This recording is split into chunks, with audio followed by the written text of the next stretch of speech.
Assalamualaikum warahmatullahi wabarakatuh. Nama saya Rindu Kurni Anggreni, berasal dari tingkat 1A. Di sini saya akan melakukan presentasi tentang pengambilan spesimen darah vena. Pembuluh darah vena. Pembuluh darah vena atau balik adalah pembuluh yang membawa darah menuju jantung. Darahnya banyak mengandung karbon dioksida. Umumnya terletak dekat permukaan tubuh dan tampak kebiru-biruan. Pembuluh vena mempunyai katup sepanjang pembuluh. Katup ini berfungsi agar darah tetap mengalir satu arah. Dengan adanya katup tersebut, aliran darah tetap mengalir menuju jantung. Bisa kita perhatiin sama-sama, di sini ada jenis pembuluh darah vena. Fungsi pembuluh darah vena. Fungsi pembuluh darah vena ialah membawa darah yang kaya karbon dioksida kembali ke jantung. Vena membawa darah dari organ jaringan tubuh menuju ke jantung. Pengambilan darah vena atau spuit. Pengambilan darah vena yaitu suatu pengambilan darah yang diambil dari pembuluh darah vena fossa atau cubiti, median cubital atau capalik, dan vena sapena magma atau vena superficial lainnya yang cukup besar untuk mendapatkan sampel darah yang baik dan representatif dengan menggunakan spuit atau vacuum thinner. Pengambilan darah ada 3 cara, yaitu melalui tusukan vena, melalui tusukan kulit, dan tusukan arteri atau nadi. Alat dan bahan. Alatnya tuh ada tourniquet atau tali pembendung, spuit, kapas kering, plester, dan APD lengkap. Sedangkan bahannya tuh ada alkohol 70%. Cara kerja. Persiapkan alat yang digunakan seperti spuit, kapas alkohol 70%, plester, tourniquet, dan kapas kering. Lakukan pendekatan dengan pasien dengan tenang dan ramah. Identifikasi pasien dengan benar sesuai dengan data yang ada di lembar permintaan. Verifikasi keadaan pasien, misalnya puasa atau mengkonsumsi obat. Minta pasien meluruskan lengannya, pilih lengan yang banyak melakukan aktivitas. Minta pasien mengumpulkan tangannya, pasang tourniquet di atas 10 cm di atas lipatan siku atau 3 jari. Baiklah, ini ada contoh gambar gimana cara kerja kita mengambil darah vena.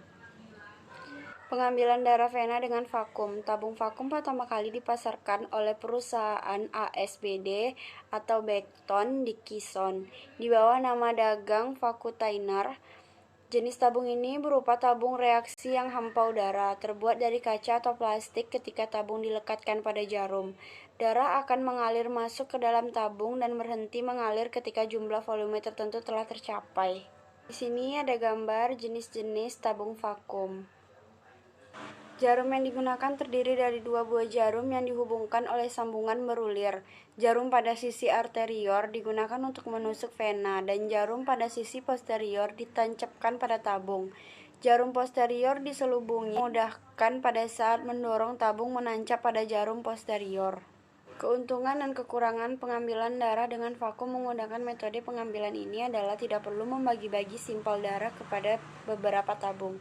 Cukup sekali penusukan dapat digunakan untuk beberapa tabung secara bergantian sesuai dengan jenis tes yang diperlukan. Untuk keperluan tes dibiarkan kuman, jadi kemungkinan kontaminasi selama perpindahan sampel pada pengambilan darah dengan cara manual dapat dihindari. Alat dan bahannya, yang pertama itu ada jarum Vacutainer atau jarum bersayap. Yang kedua kapas, yang ketiga alkohol 70%, yang keempat tali pembondong atau tourniquet, yang kelima plester, yang keenam tabung vakum, yang ketujuh kontainer khusus benda tajam atau wadah sampah. Cara kerja, jaga privasi klien, cuci tangan, pakai sarung tangan bersih, pasang jarum pada holder, pastikan terpasang erat. Meminta pasien meluruskan lengannya, pilih lengan yang banyak melakukan aktivitas. Minta pasien mengepalkan tangannya. Pasang tali pembendung atau tourniquet kira-kira 10 cm di atas lipatan siku. Pilih bagian vena medial cubital atau cepalik. Lakukan perabahan atau palpasi untuk memastikan posisi vena. Vena teraba seperti sebuah pipa kecil, elastis, dan memiliki dinding tebal. Jika vena tidak teraba, lakukan pengurutan dari arah pergelangan ke siku atau kompres hangat selama 5 menit dari daerah lengan. Bersihkan kulit pada bagian yang akan diambil dengan kapas alkohol 70% dan biarkan kering. Kulit yang sudah dibersihkan jangan dipegang lagi. Ini contoh gambar pengambilan darah vena dengan menggunakan vakum. Hal-hal yang perlu diperhatikan. Yang pertama, pemasangan tourniquet atau tali pembendung. Pemasangan terlalu lama dan terlalu keras dapat menyebabkan hemokonsentrasi atau peningkatan nilai hematokrit atau PCV dan Clementsel, peningkatan kadar substrat atau protein, total ART, besi, kolesterol, dan lipid total. Yang kedua, jarum dilepaskan sebelum tabung vakum terisi penuh sehingga mengakibatkan masuknya udara ke dalam tabung dan merusak sel darah merah. Penusukan yang tidak sekali kena menyebabkan masuknya cairan jaringan hingga dapat mengaktifkan pembekuan. Di samping itu, penusukan yang berkali-kali juga berpotensi menyebabkan hematoma. Terus yang keempat, kulit yang ditusukkan masih basah oleh alkohol menyebabkan hemolis sampel akibat kontaminasi oleh alkohol. Rasa terbakar dan rasa nyeri yang berlebihan pada pasien ketika dilakukan penusukan. Komplikasi pada pengambilan darah, alergi terhadap antiseptik dan plaster, perdarahan berlebihan, hematoma terjadi karena vena terlalu kecil untuk jarum yang dipakai.